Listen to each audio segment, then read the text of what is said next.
Hey friends, if you wish to fix warm errors on Microsoft, then please watch this video. I will guide you through the process. See, here's the thing. We need to delete the warm credentials, but as other websites and channels suggested, do not do it manually.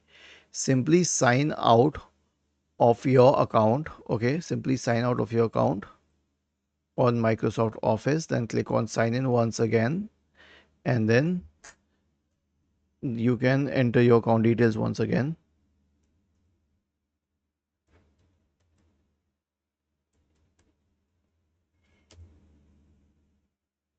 Okay, I'm just logging into it again. And now the warm credentials will be renewed. This should fix the problem in 90% of the cases. But if it does not, then right click on the start button and select settings from the menu. Go to the apps tab, select installed apps in the right pane, search for Microsoft, and then you can scroll down to find Microsoft Office in this list. Okay, click on these three dots here, select modify, select online repair, and then finally select repair.